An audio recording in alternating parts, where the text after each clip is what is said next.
Dan bagi orang yang ditanya tentang tafsir mimpi sedangkan dia tidak faham ilmu tafsir mimpi, dia menjawab, kata ulama, hukumnya adalah haram dia menjawab hal tersebut, kerana dia bertanya sesuatu benda yang ia tidak tahu jawapannya.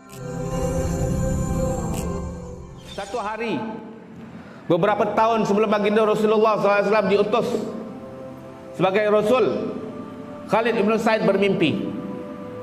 Di dalam mimpinya dia bermimpi, ra'aitu anna Makkah ughsyat zulmah. Satu malam saya mimpi kota Mekah ini menjadi gelap gulita. Gelap yang amat sangat. Hatta la yubsiru imru'un fiha kaffah. Sampai dari gelapnya kota Mekah dalam mimpi saya saat itu, setiap orang tak boleh nampak tangannya sendiri. Tak boleh nak nampak, gelap sangat. Kita kalau matikan lampu ni, tengok tangan kita mungkin boleh nampak. Apalagi orang yang kulit putih kan, mesti nampak sikit kan, walaupun tak berapa jelas. Ini kata Khalid ibn Sa'id, dalam mimpi saya Mekah jadi gelap gulita. Sampai dari terlalu gelapnya, setiap orang tak boleh nak nampak tangannya sendiri. Di tengah-tengah kegelapan yang luar biasa itu, di dalam mimpiku itu, fa iza kharaja nurun min zamzam. Tiba-tiba keluar sebuah cahaya yang indah, keluar daripada telaga Zamzam, perigi Zamzam. Fa'ala fis sama', cahaya yang keluar daripada telaga Zamzam naik terus ke arah langit. Summa adha al-bait, setelah naik ke langit, cahaya tersebut menyinari tepat betul ke arah Kaabah. Setelah sampai cahaya ke arah Kaabah, fa'adha'a Makkah kullaha, menyebabkan seluruh Mekah di dalam mimpiku itu terang benderang. Seluruh kota Mekah jadi terang benderang macam waktu siang, lebih terang daripada waktu siang. Summa tahawwala ila Yathrib fa'adha'a fiha hatta ra'aitu an-nakhila fiha, kata Khalid ibn Sa'id. Dalam mimpiku itu, setelah aku tengok Mekah terang benderang daripada cahaya yang keluar daripada telaga Zamzam, cahaya itu berpindah pula ke negeri Yathrib. Yang kita tahu negeri Yathrib adalah negeri Madinah Al-Munawwarah. Sebab zaman itu masih dipanggil Yathrib.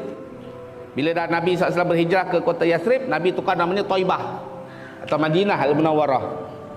Cahaya itu pindah ke negeri Yathrib dan menyebabkan seluruh Yathrib, seluruh Madinah terang benderang.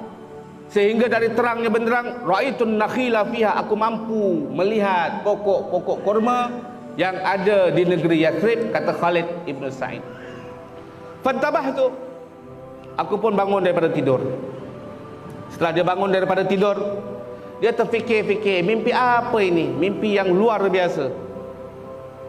Kerana dia tak tahu apa makna mimpinya, dia pergi jumpa abang dia yang bernama Amr ibn Sa'id. Ini dua-dua masih lagi belum beriman. Rasulullah belum dakwah lagi, belum. Abu Bakar juga belum beriman lagi. Khadijah juga belum beriman. Ini 3-4 tahun sebelum Nabi diutus jadi Rasul.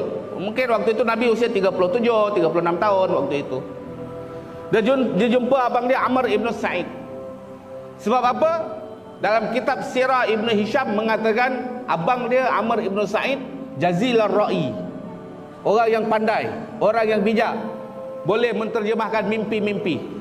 Kelebihan abang dia Amr ibn Sa'id. Dia kata, bang, ya ada apa? Lid, malam tadi mimpi lah bang, mimpi. Dia ceritalah mimpi. Mekah gelap gulita, sampai semua orang tak boleh nampak apa-apa, tangan sendiri pun dia tak boleh nak nampak. Tengah-tengah gelap tu bang, saya mimpi tiba-tiba daripada telaga Zamzam keluar cahaya terang benderang, naik ke langit, menyinari Kaabah, lantas menerangi Mekah semua. Terus pindah cahaya tersebut ke negeri Yathrib. Abang dia Amr ibn Sa'id, satu orang genius, seorang intelektual, boleh menterjemahkan mimpi. Abang dia terjemahkan apa mimpi itu, ditafsirkan mimpi itu. Hadirin hadirat, ini saya tak bagi tambahan ilmu sikit. Kata ulama, ilmu tafsir mimpi ini adalah ilmu khusus di dalam Islam. Macam kita kan, ilmu fiqh dengan ilmu tauhid sama ke tak sama? Tak sama. Contoh dalam tauhid wajib, dalam fiqh wajib. Dalam fiqh wajib buat dapat pahala, tak buat dapat dosa. Wajib dalam ilmu tauhid macam tu? Tidak. Ma la yaqbalul intifa, sesuatu yang tidak boleh menerima nafi, atau sesuatu ma la yatasawwaru fil aqli adamuhu, sesuatu yang tak boleh dipercaya dalam akal kita kalau benda itu tak ada. Itu namanya wajib dalam ilmu tauhid. Kenapa berbeza makna? Kerana ilmu sendiri-sendiri. Dan tidak semestinya orang yang pakar ilmu tauhid pakar ilmu fiqh, belum tentu. Orang yang pakar ilmu fiqh belum tentu faham ilmu hadis, belum tentu. Dia ada ilmu tersendiri, luat lautan ilmu masing-masing. Begitu jugalah di dalam mentafsirkan mimpi. Mentafsirkan mimpi ni ilmu khusus. Karena itu kalau kita mimpi sesuatu mimpi yang kita rasa ini mimpi bukan kembang tidur, mimpi yang merupakan mimpi yang benar, jangan sesekali ceritakan mimpi itu kepada orang yang bukan pakar di dalam mentafsirkan mimpi. Walaupun dia ustaz, walaupun dia orang alim. Kenapa? Dia alim mungkin dalam ilmu tauhid, dia mungkin alim dalam ilmu fiqh, tapi dia tidak alim dalam ilmu tafsir mimpi. Kerana katanya yang pertama ditafsirkan itulah yang jadi. Yang pertama yang ditafsirkan itulah yang jadi. Kalau dia tak ada ilmu tafsir mimpi, tiba-tiba dia terjemah pakai kepala otak dia. Kalau betul, alhamdulillah. Kalau salah, maka jadilah yang diterjemahkan salah, itulah yang akan jadi. Seperti mana ada ulama kata, satu hari dia didatangi, ini disebutkan dalam kitab Ta'tirul Anam fi Ta'biril Manam, karangan Al-Imam Ibn Sirin. Satu orang lelaki di negeri Arab mimpi dia berada di depan Kaabah, minta maaf, dia kencing kat depan Kaabah, kencing 3 kali, 3 kali kencing depan Kaabah, ngadap Kaabah lagi. Bangun tidur, bila dia bangun tidur, subhanallah, apa punya jahat aku ni sampai mimpi mengencingi Kaabah, luar biasa. Tapi dia bingung, tak boleh mimpi. Dia cari ulama-ulama yang pakar tafsir mimpi. Dia jumpa ulama tafsir mimpi. Ulama tafsir mimpi kata, ini kau jangan sedih, kau jangan runsing, ini mimpi baik, ini mimpi bahagia, ini tahniah saya ucapkan kepada kau. Kau mimpi kencing depan Kaabah 3 kali. Memangnya Tuan Syekh apa maksud mimpi ini? Itu maknanya dari keturunanmu akan ada 3 orang yang akan jadi imam Masjidil Haram. Ternyata itu yang ditafsirkan jadi sungguh, hadirin hadirat. Dalam kehidupan dia, 3 orang anak dia, 3 orang laki-laki, semua jadi imam Masjidil Haram depan Kaabah. Padahal kalau kita tengok mimpi mengencingi Kaabah itu kan kurang ajar, betul itu. Tapi itu malah mimpi baik itu. Sama juga lah macam orang tua kita kata, oh, saya sedih ustaz. Asal sedih? Saya malam tadi mimpi Fadil meninggal dunia ustaz.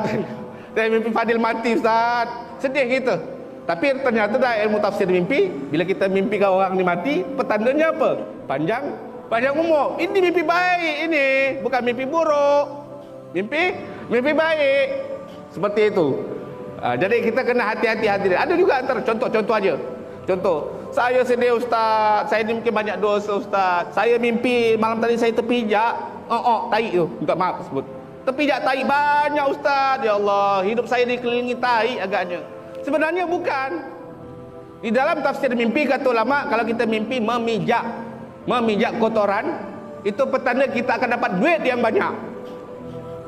Kita akan dapat harta yang banyak. Kenapa? Kerana Allah Subhanahu wa taala di dalam hadis bagi tahu, bila Allah Subhanahu wa taala memandang ke arah dunia, memandang ke arah kereta BMW, memandang ke arah kereta Velfire yang baru, memandang kepada harta, duit, dinar dan dirham, sama macam kita memandang kotoran-kotoran manusia. Ini Allah pandang. Kita kalau pandang rumah megah, jadi idaman kita, igawan kita.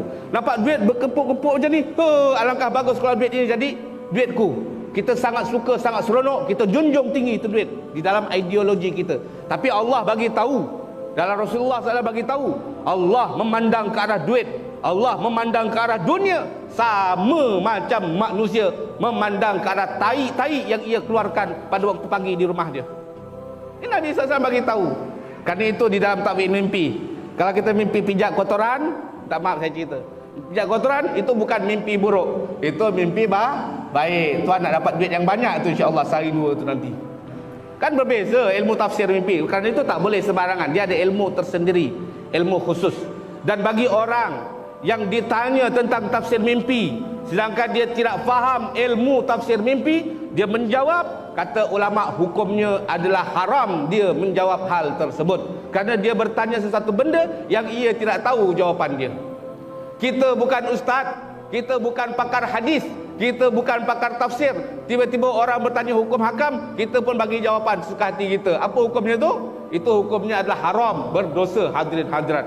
Sedangkan Imam Malik bin Anas Al-Asbahi yang alim, yang luar biasa, imam negeri Madinah, ketika mana ditanya dalam soalan-soalan fiqh, dalam soalan-soalan hadis, tak kurang daripada 40 jawapan yang beliau jawab dengan kata-kata Allahu a'lam la adri. Imam Malik pun sendiri tak berani nak jawab soalan yang beliau tak tahu jawapan dia, padahal dia alimnya luar biasa hadirin hadirat. Bila kita pula yang tak ada ilmu, orang tanya dengan mudah aja kita bagi jawapan, bagi jawapan, bagi jawapan, bagi jawapan. Ini penyakit yang sangat berbahaya. Kalau kita tak tahu, jangan sembarangan. Begitu pula dengan tafsir mimpi khususnya. Jangan mentang-mentang kita ustaz, orang tanya mimpi, takwil mimpi, kita main jawab aja. Padahal kita ustaz dalam ilmu fiqh saja, atau kita hanya ustaz dalam ilmu tajwid saja, bukan dalam ilmu tafsir mimpi. Imam Malik bin Anas sendiri pun yang alim, ahli hadis, yang luar biasa, pakar fiqh, punya mazhab sendiri, mazhab Maliki. Bila mana beliau bermimpi satu hal mimpi, beliau tak berani nak tafsirkan mimpi dia sendiri. Dia terpaksa akur cari satu ulama yang bernama Ibnu Sirin di negeri Madinah, kerana Ibnu Sirin terkenal sebagai orang yang pakar di dalam mentafsirkan mimpi.